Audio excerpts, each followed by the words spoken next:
like to learn another language? Are negative memories of language classes in school holding you back?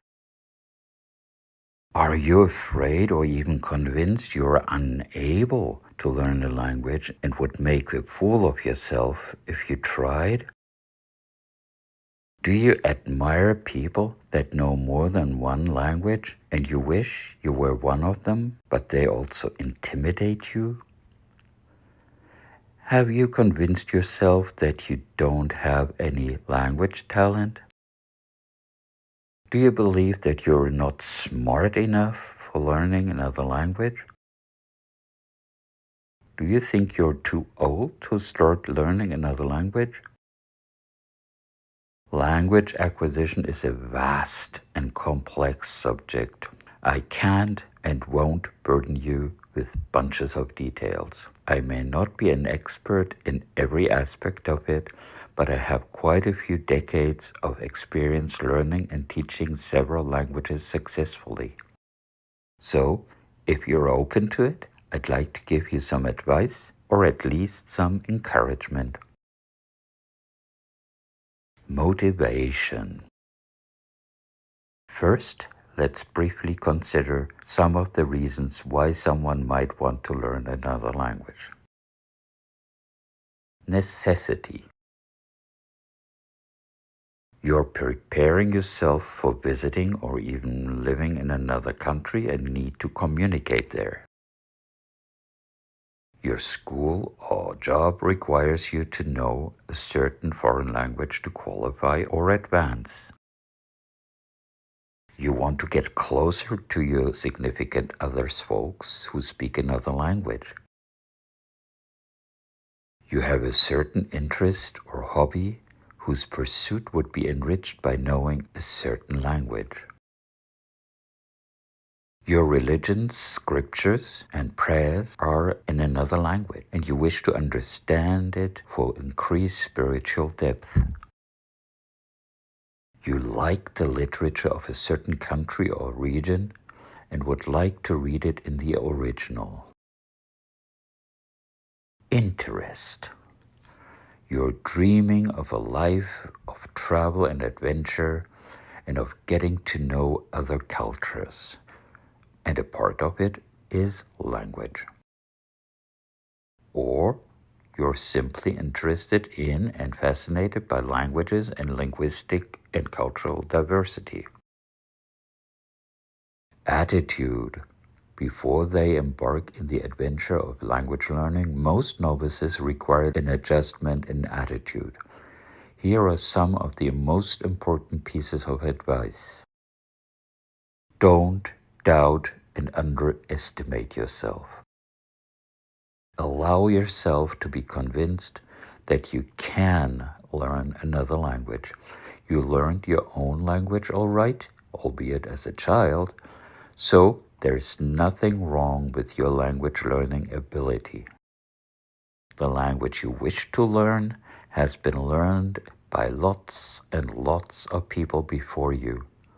If they can understand, speak, read, and write it, so can you, as long as you work at it.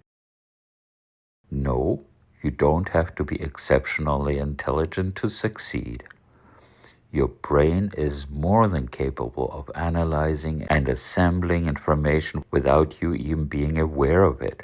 Be a child and let that brilliant brain of yours do its job. Don't consider yourself too old. I'm too old for learning a language and I'm not going to go anywhere anyway. How many times have I heard this? Please get this into your head. Language learning knows no age limit. It's very beneficial for seniors. Farther along in this video, you'll find out why this is so. Be serious about it. Now that you know you can do it, make the resolution that you will do it. Set aside some time for it and establish a routine. At least 15 minutes a day is all right. More is better. But don't overdo it, at least not in the beginning. You don't want to get to a point where you get tired of it or overwhelmed by it.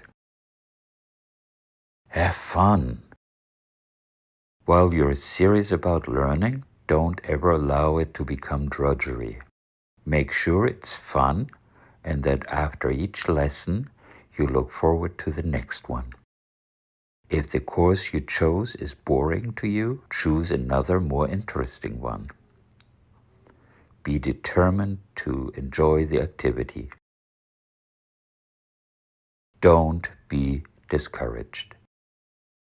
Especially in the beginning, you are likely to encounter basic stumbling blocks. For instance, you can't manage to pronounce a certain sound. Don't obsess on it. Even if you'll never learn to pronounce it perfectly, no one will rip your head off. You will not be a laughingstock. Just keep going. Be willing to make mistakes. Making a mistake is not the end of the world, nor should you feel embarrassed about it, or, even worse, feel discouraged by it and throw in the towel saying, "I told you I can't do this." Bear in mind that making mistakes is an important part of learning. It's what you did when, with a toddler's mighty little brain, you learned your native language. Your intuitive mind gradually figured out the rules and patterns. At first, you made mistakes when you encountered exceptions. Upon hearing people use those exceptions, your mind filed them away in the appropriate lexical compartments. Should anyone ever mock you about a mistake, remember that it isn't your problem but theirs. If you can't ignore them, just say, "Thanks for the encouragement." Then it's their turn to feel embarrassed.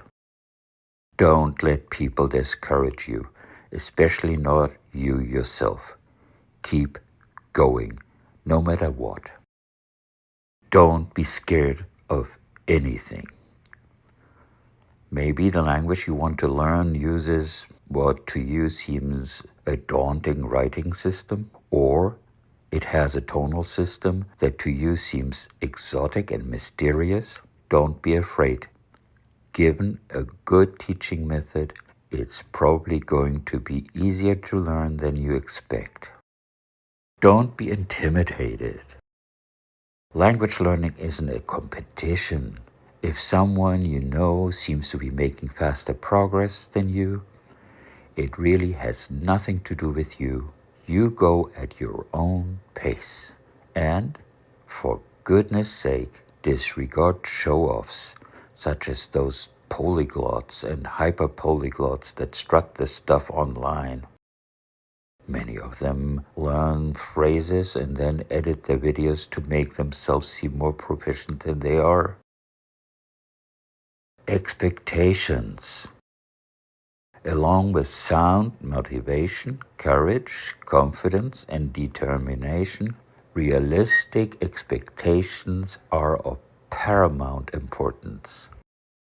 Without them, your language learning venture is bound to fail. It's very important that you don't disappoint yourself by hoping for something that can't be accomplished. Perfection. I want to be a perfect French speaker. Sorry to disappoint you, but that's never going to happen. Anyway, perfect is an ambiguous term, considering that not even a native speaker is perfect. If you mean to say that you want to speak French like a native, that's not going to happen either. Unless you get fully immersed in a French-speaking environment before you're in your mid-teens. It's more realistic to aim at becoming fluent in the language. You can definitely accomplish that if you keep working at it. Just make peace with the fact that you'll always have at least a trace of a foreign accent and other types of language interference. Just listen to me. And that's okay. But now let's get to the best part. Rewards. Satisfaction. As you progress, I suggest you periodically take a look back at what you've accomplished so far. It's important that you realize that you are making progress. Not only will you gain encouragement and confidence, you'll gain satisfaction, might even feel proud of yourself. Excitement. As your study progresses and you begin reading actual text in the language of your choice, you'll realize that a new world is opening up in front of your eyes, that you are embarking on a journey of discovery and realization. This tends to be very exciting and eye-opening. Uncomfortable only if you're determined to hold on to set views and preconceived ideas. Growth. As you progress, newfound insights will probably cause you to reconsider many things in your native language and culture that you had previously taken for granted and considered universal. This is likely going to tweak your perceptions. This may at times feel somewhat unsettling, but believe you me, it's personal growth, and that can be nothing but a good thing. Brain health. So yes, seniors, I'm looking at you specifically, but actually, it applies to everyone, no matter what age. Many experts agree that language learning is the best overall exercise for your brain, just like swimming is considered the best overall physical exercise. So, even if you think you'll never actually use the language you're learning, the health benefits of the exercise alone are worth it. Probably better and more entertaining than those Sudoku and crossword puzzles. Besides, you might be able to practice your new language remotely in online communities, and that can be a lot of fun. Before I go, I hope that you got something out of my introductory pep talk. If you did, I hope you feel sufficiently encouraged to start learning a language or to continue your studies with renewed vigor. Depending on the response and feedback to this video, I'd be happy to post further videos about language learning, for instance about approach, resources, techniques, study aids, and social aspects. It would be helpful if you gave this video a thumbs up, passed it on to others, and posted comments with questions and suggestions, perhaps also mentioning which languages you're studying or wish to study. Thank you so much for stopping by, for bearing with me, and for leaving a comment. Don't forget, living is loving and learning.